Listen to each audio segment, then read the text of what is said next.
Guys, this is what happens when it rains really, really hard. It's not the pipe that is leaking, it is the seams. It is the seams. We've got an issue under the concrete. This is what happens every time we get a heavy rain.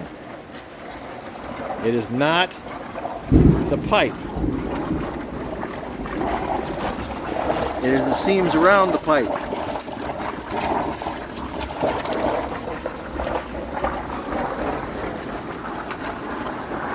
And this is why we have a flood in Zone 1. David!